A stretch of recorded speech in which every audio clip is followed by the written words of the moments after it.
Hello everyone, welcome back to my channel. Thank you so much for the support lately. You guys have been leaving lots of comments. You've been checking out all my videos, leaving me lots of subscribes, likes, and you've even been going over to my Twitch channel and following me there, which by the way, if you're not already following me, you can catch me live at twitch.tv/metallurgy. Today's video is going to be going over Season 1 Arena comp builds, which you might be thinking, well, the heck, you already did a video on talent builds. But this was an overall PvP build in that first video for all PvP related content. Battlegrounds, rated battlegrounds, arena, solo skirmishes. So this is a build that you're going to be wanting to use over all PvP. Today's video specifically is for comp 3v3 builds that you're going to be using. And let's get started with our very first one, which is our PvP build. This is the one that you saw in the first video, which by the way, if you haven't already checked that out, you can see it down below in the description. I'll have a link there for you guys to check out all the information on this build. So I want to dive into the 3v3 comp builds first. So the melee cleave. This, I suspect, is going to be a very common build that I'm going to be running because there's a lot of very strong melee right now. You got demon hunters, you got like subtlety rogues, you got fury warriors, ret paladins, lots of very strong burst classes, DKs, can't forget the DKs. So this is pretty similar to my PvP build. This runs a lot more utility though. It runs very aggressive on the defensive side. So it's got a lot of instant casts, which is similar to our PvP build. But now we're running things like Primordial Bond for reduced damage taken, which you should almost always have an elemental up, so this is like almost permanent 5% damage reduction. Ancestral Wolf Affinity, because you'll be in Ghost Wolf a lot of the time, trying to run away from them.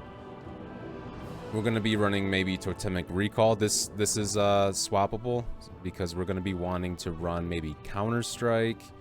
We're probably not going to be running Sky Fury. We're probably going to be running Static Field Totem and Counter Strike, but I might swap out Counter Strike for Unleash Shield sometimes because this is actually very useful. You can knock enemies away and root them. So that is something that you can swap out as well. But we're running lots of stuns. We got Lightning Lasso, Thunderstorm, Earth Grab for roots now. We're also running Spirit Walker's Grace with Spirit Walker's Aegis, which is very strong because now you're going to be immune to interrupt and silence effects. We got Cap Totem, Purges. The Hex, you still want to have that in there just in case like an opportunity presents itself. But you can see we spec'd out of healing now because we're not really going to be able to cast off any heals, which is also why we swapped out the healing over on this side of the tree. So pretty similar in structure to our PvP build, but there are some changes. Now let's go ahead and go over the caster cleave. So this build will be for double caster. This one, I have two caster cleave builds. This one is specifically designed for casters that are playing more defensively. So maybe like Locke, Shadow Priest, or something like that. Not like Mage, which is always trying to go in for strong burst. So this runs quite a bit differently than our PvP build, but we did mention this in the video. So this is running Elemental Blast, Stormkeeper, and Lightning Rod for the SOP combo, which we'll get into that in a little bit here. But let's start off with the Shaman tree. So we're running Spirit Walker's Aegis still, so that way, like, since they're playing defensively, you want to be able to, you know, catch up to them, run around the pillars. But you also don't want to be getting silenced, so this is a very strong combo of Spirit Walkers. You almost always want to take that. But now we're also running Reduced Magic Damage Taken, 4%. Small, but effective. We're running Totemic Recall again, because now we're going to want to run Grounding Totem, and probably Sky Fury. Almost every single comp, you're going to be wanting to run these three. The only time you don't want to is when you're in the heavy melee comps, which is when you want to run like Static Field and Counter Strike or Unleash Shield. We still got Hex here that we're going to want to keep again for that opportunity, but now we're running a little bit more heals because now, since they're playing defensively, you also have the option to play defensively. Therefore, you have more healing, and since we're spec'd out of Primal Elementalist and Skybreakers and a lot of elemental stuff, We're not really going to have the elementals out as much, so this won't be as effective, but this can still be your choice if you want. This is very subjective. This is also pretty subjective, but this is just playing more defensively. You could definitely play it a lot more aggressive if you want and run like Ancestral Wolf Affinity here as well. So now let's go into our second caster cleave build, which this one runs pretty similar to our PvP build again. So we spec'd out of Deeply Rooted Elements for another Echo Chamber. But you could see pretty much everything's the same, but we did get Primordial Bond and Astral Wolf Affinity again because we're running Skybreakers and more Elementals. We still run Totemic Recall for Grounding Totem, very important. We're still running everything, but now we're also running Elemental Warding instead.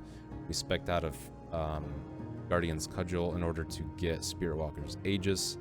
That way we can have some emergency healing and some emergency casting on maybe Ice Fury. So when you're trying to get your burst out, you can prep up your lava burst damage, so your flux melting.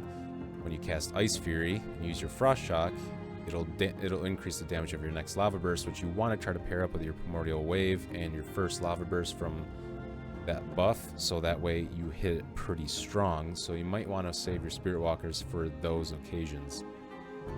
But overall, another pretty similar build, which is why I like this build so much, my PvP build. That's why I like that so much, because it's pretty close and similar to all the other comp builds, except for the SOP power, or the SOP combo build. Now, our last one that we have here is a hybrid build. So this will be for a caster melee comp. So this one we literally are just making a hybrid. We're playing a little bit more defensively, but we're still also very aggressive. So we're running more Primal Elementalist. So it's got some very aggressive damage here. We spec'd out of Spirit Walker's Aegis. This time we're getting Nature's Swiftness. And we're running Totemic Recall. Very important as well. So this one you can pretty much run whatever you feel like running depending on how much trouble you have with the comp. So I always recommend grounding Sky Fury as default, but you could always spec into maybe Unleash Shield if you feel like maybe it's a Demon Hunter and it's giving you a live issue, or a Static Field Totem. So that's completely up to you. We spec'd into a little bit of healing. And we're also running Spirit Wolf, which I think I failed to mention in the melee comp build. But we're running this so that way we have increased damage reduction. But I'm willing to swap out these points. These are the 2 points I feel like I would swap out if I could.